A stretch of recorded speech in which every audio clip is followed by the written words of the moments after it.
जैसे नाम है थार का वैसा बिल्कुल भी काम नहीं है, क्वालिटी नहीं है। ये बम्पर दोबारा चेंज हुआ है। मेरी 2 महीने में 2 बार गाड़ी ठुक चुकी है, आगे से भी और पीछे से भी। फिर बिल्ड क्वालिटी बहुत बेकार है। Welcome to my another video. तो आज की वीडियो में हम एक और कार को लेके आ गए हैं जिसके हम प्रोज एंड कॉन्स। प्रोज तो चलो इसके इतने हैं नहीं, लेकिन कॉन्स जितने भी हैं वो आपको बताएंगे। जितनी भी नेगेटिव चीज़ें हैं थार के लिए, थार 4x2 जो कि RWD आती है, उसमें जितनी भी नेगेटिव चीज़ें हमको पर्सनली लगी है, मतलब जितने भी हमको लगी अभी तक, तो वो सब हमको बताएंगे। जैसे ही कार 2 महीने बाहर से, तो मुझे ज़्यादा बड़ी दिक्कत इसकी यही लगती है, जो कि सबको लगती होगी जिनके पास भी थार है, तो वो है कि पीछे इनके ड्रम ब्रेक्स हैं। तो पीछे इनको डिस्क ब्रेक देनी चाहिए थी, क्योंकि रियर व्हील ड्राइव है। तो अगर हम ज़्यादा मतलब क्लच एकदम छोड़ के फिर रेस देते हैं तो काफ़ी स्किट मारती है कार। और इसकी जैसे नाम से थार है, पर इसके बम्पर भी ज़्यादा बढ़िया नहीं है क्वालिटी के, ना पीछे वाले ना आगे वाले। इसके भी 2 बारी चेंज हो चुके हैं, क्योंकि थोड़ा सा भी लगते हैं तो बिल्कुल अंदर चल जाता है ये। तो बम्पर की क्वालिटी तो बहुत बेकार है। और पीछे से दिक्कत यही है कि पार्किंग सेंसर 2 ही हैं, देने तो 4 चाहिए थे, क्योंकि 4 ही होने चाहिए पार्किंग सेंसर, तो 2 में तो इतना पता भी नहीं लगता। बाकी डिक्की बहुत कम है। चाबी कहाँ है इसकी, रुक जाओ। डिक्की में स्पेस ही बहुत कम है।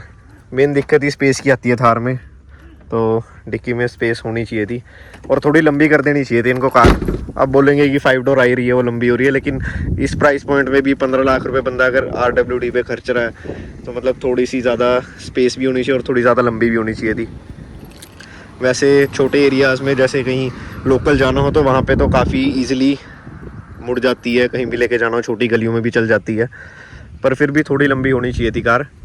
और बाकी फ्रंट में सारा कुछ चेंज करवाना ही पड़ता है, जैसे आपको पता ही है थार लेके ये सारी ग्रिल भी चेंज करवानी पड़ती है, लाइटें भी चेंज करानी पड़ती हैं, क्योंकि कंपनी से हैलोजन आती है, तो वो उसकी ज़्यादा आगे नहीं, विजिबिलिटी ज़्यादा नहीं होती उसकी।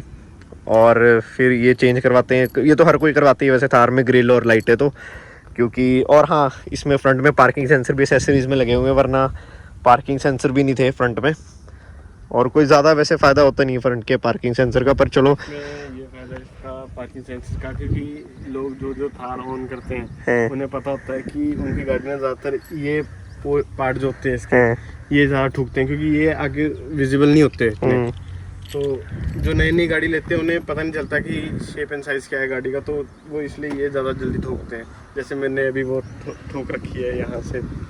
तो यही है कि जैसे नाम है थार का वैसा बिल्कुल भी काम नहीं है, क्वालिटी नहीं है। ये बम्पर दोबारा चेंज हुआ है। मेरी 2 महीने में 2 बार गाड़ी ठुक चुकी है, आगे से भी और पीछे से भी। फिर बिल्ड क्वालिटी बहुत बेकार है।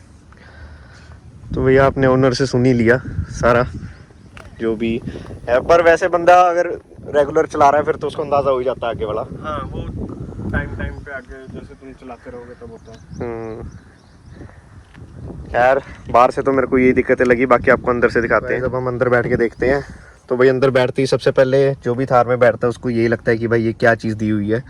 तो भाई 15 लाख रुपए अगर बंदे ने खर्चे हैं RWD पे, फिर भी उसको ये चीज़ें मिल रही हैं, तो भाई मतलब अगर कोई ज़्यादा फोर्स भी लगाए ना तो भी ऐसा लगता है कि बाहर आ जाएगा ये, तो कोई फ़ायदा नहीं। और ये प्लास्टिक बहुत बेकार दिया हुआ है यहाँ पे, सारा ये हिलता रहता है। थार में बैठती है आवाज़ भी बहुत आती है। चलो आपको फिर भी अंदर जाके दिखाते हैं एक बार। अंदर से तो जैसे हम थार में एंट्री लेते हैं तो आपको वैसे ही थोड़ा कंजस्टेड सा लगता होगा, लेकिन आपको बैठते ही ये लगता होगा कि भाई हम बहुत ही किसी ऊंची जगह पे बैठ चुके हैं। तो ये काफ़ी अच्छी चीज़ है इस थार की। और बाकी यहाँ पे जैसे हम क्लच को दबाते हैं तो क्लच तो ठीक है वैसे इसका, है ना। फिर दिक्कत क्या है इसमें, यहाँ पे कोई सॉफ्ट कुशन देना चाहिए था, फिर कुछ देना चाहिए था। यहाँ पे थोड़ा सॉफ्ट टच दे देते, क्योंकि यहाँ पे टच होता रहता है बार बार। हाँ, और इसमें भी ज्यादा स्पेस है नहीं। हाँ, वो ज्यादा रिलैक्स जब आप करते हो तो टच होता है, तो उससे बहुत नहीं प्रॉब्लम होती है, पेन होती है बाद में। और मेरी हाइट जो छोटी है उसके कारण काफी पेन होती है, तो बिल्कुल कंफर्टेबल पोजीशन नहीं फील होती है। और मेन बात तो इसकी ये वाली फाइबर की छत, तो वही गर्मियों में बहुत ही गर्म होती है। अभी भी जैसे बाहर मौसम आप देख ही रहे हो, बारिश वाला मौसम है, ठंडा सा मौसम है, लेकिन इसमें भी ये गर्म हुई हुई है छत।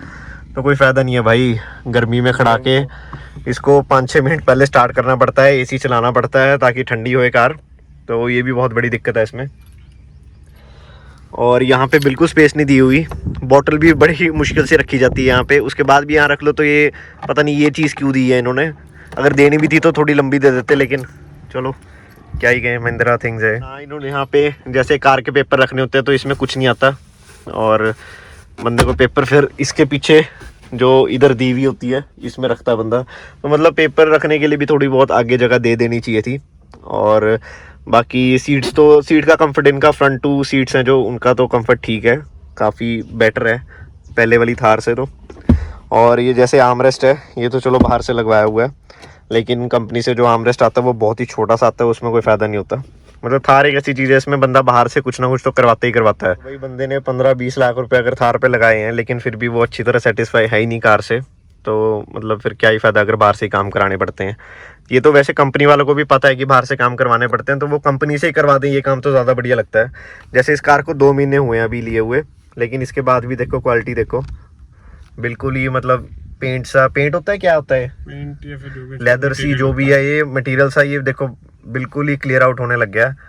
तो मतलब अभी 2 महीने भी नहीं हुए कार को, तो आप देख सकते हो कि महिंद्रा की ये चीज़ों पे तो आपको कॉम्प्रोमाइज़ करना ही पड़ेगा। MID की जो बटन्स होते हैं वो यहाँ पे दिए हुए हैं, तो ये भी इनको या तो स्टीयरिंग पे दे देने चाहिए थे या फिर यहाँ पे दे देने चाहिए थे। यहाँ पे देने का कोई मतलब ही नहीं है इसका, मतलब बंदा पहले यहाँ पे टच करे फिर वाइल्ड ड्राइविंग ये प्रॉब्लम आती है ना कि मतलब वाइल्ड ड्राइविंग ये पहले यहाँ नजर करता है, वो फिर सामने फोकस ऑन रोड नहीं रहता उसका। ये फ्रंट पार्किंग सेंसर वाले हैं एक, वैसे इन्होंने कंपनी वालों ने यहाँ दिया हुआ है, लेकिन जो बाहर से लगवाते हैं वो दोनों साइड निकल जाते हैं, क्योंकि वो ज़्यादा अच्छी क्वालिटी के होते हैं।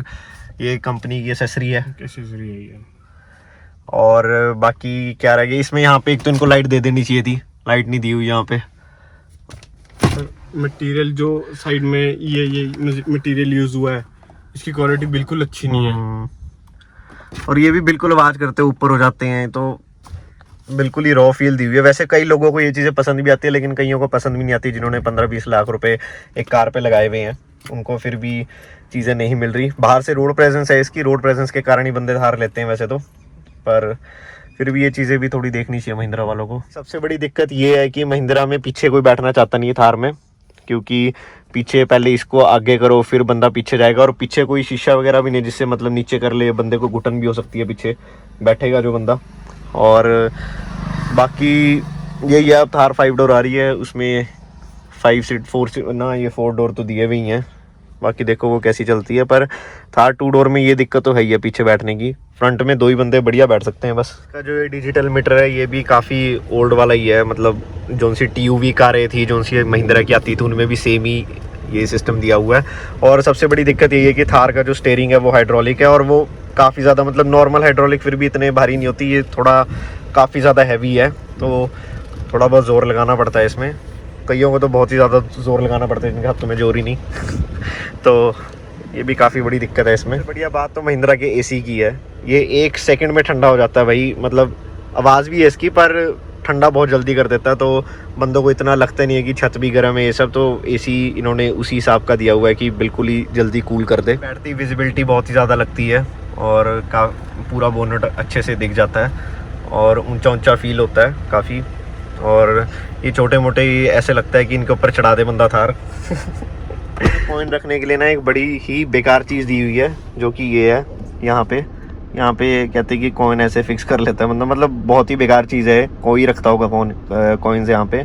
और इसके जो कप होल्डर ये भी काफ़ी पीछे जाके दिए हुए हैं, तो इसका भी कोई फ़ायदा नहीं है, कोई यूज़ नहीं है ना। यहाँ पे कप होल्डर, बंदा पानी का गिलास रखा हुआ बंदा कहाँ रखे, यही एंड में दिक्कत ही यही है, इसमें भी दिक्कत है। इनको ये सेटिंग ही नहीं करनी आई कि कप होल्डर कहाँ रखने चाहिए। कप होल्डर हमेशा यहाँ पे देने चाहिए, ताकि बंदा यहाँ पे कोई जूस वगैरह रख ले अपना। और ये मटेरियल देखो, ये ऐसे बाहर निकल जाता है, और अंदर सारा दिख रहा है मशीनरी, हाँ सारा दिखता है, बस ये ऐसे हाथ रख के फिक्स हो जाता है। ये भी दिक्कत है ही है, महिंद्रा थिंग्स हैं सारी। और बाकी तो हैंड ब्रेक भी ठीक ही है, चलो हैंड ब्रेक का तो क्या है, ये भी ठीक हुआ है। अब 4x4 नहीं है तो यहाँ पे सामान रखने के लिए जगह भी दे दी है। इसका बहुत यूजफुल है, जब अगर 4x4 नहीं है तुम्हारे पास, सामान काफ़ी बढ़िया रखा जाता है। और ये स्क्रीन भी मेरे को पर्सनली बहुत छोटी लगती है थोड़ी, और थोड़ी सी बड़ी हो जाती, यहाँ तक हो जाती तो काफ़ी बढ़िया रहता। बंदे लगवा लेते हैं वैसे इसको पूरा निकाल के, पूरी अपनी जो आफ्टर मार्केट स्क्रीन लगती है। तो ड्राइविंग में मैं आपको यही बता रहा था, जैसे कि स्टीयरिंग बहुत हैवी है, और बाकी जिनको इसके क्लच और इसके गियर्स में दिक्कत आती थी महिंद्रा की, तो वो चलो इतनी कोई ज़्यादा देखी नहीं जाती क्योंकि महिंद्रा में ये दिक्कतें तो है ही हैं, शुरू से हैं और हर कार में उनकी। और बाकी सबसे बेकार बात जो है थार की वो है इसकी ब्रेकिंग। तो ब्रेकिंग इसीलिए अच्छी नहीं है क्योंकि ड्रम ब्रेक्स दिए हुए पीछे, और जो कि रियर व्हील ड्राइव ही है, जब चल रही है पीछे वाले टायर हैं उसके बाद भी आप ड्रम ब्रेक्स दे रहे हो, तो ये चीज़ें तो गलत है ही हैं। तभी इसकी ब्रेकिंग पे ज़्यादा विश्वास करा नहीं जाता, ना कि ये कोई ऐसी चीज़ भी नहीं है जो बाहर से लग जाए। तो कंपनी वालों को ये चीज़ देखनी चाहिए। अब जो सी थार 5 डोर आ रही है शायद उसमें देंगे डिस्क ब्रेक के पीछे की नहीं, देखते हैं वो कंपनी के, इनके ये होता है कि इनके मूड पे डिपेंड होता है ये सब कुछ। यही तो दिक्कत है। पर देखो वैसे तो थार चलने में तो है ही अच्छी है, लोकल जहाँ मर्जी ले जाओ, ज़्यादा लंबी भी नहीं है तो मुड़ भी जाती है बड़ी इजीली। और इसका वो रेडियस होता है ना, वो जो सा ऐसे स्टीयरिंग वाला होता है, रेडियस भी कम है काफ़ी, तो काफ़ी बढ़िया रहती है लोकल चलाने के लिए तो। और विजिबिलिटी भी काफ़ी अच्छी आती है। तो गाइस इसमें एक और दिक्कत भी है कि जैसे यहाँ पे इनको ग्रैब हैंडल भी देने चाहिए थे कंपनी से। बंदे बाहर से तो लगवा ही लेते हैं, फिर भी कंपनी चीज़ तो कंपनी की होती है, तो ऊपर चढ़ने में काफ़ी इजी रहता है क्योंकि ऊंची कार है, 225 mm की इसकी ग्राउंड क्लियरेंस है, तो काफ़ी ऊंची है, तो ये होने चाहिए पकड़ने के लिए। तो बाकी यही दिक्कतें थी जो उनसे आपको बताई हैं भाई, जो दिक्कतें थी आपको बता दी हैं। बाकी आपको वीडियो अच्छी लगी हो तो कमेंट में ज़रूर बताना, जिससे आपको कोई फ़ायदा हुआ हो इसको लेने के लिए। और बाकी कोई और कार की अगर आपको प्रोज एंड कॉन्स जानने हैं, पॉजिटिव नेगेटिव्स जानने हैं, तो मेरे को कमेंट सेक्शन में बता देना। और ये वीडियो भी कैसी लगी वो भी बता देना, और लाइक कर देना, सब्सक्राइब कर देना। Thank you.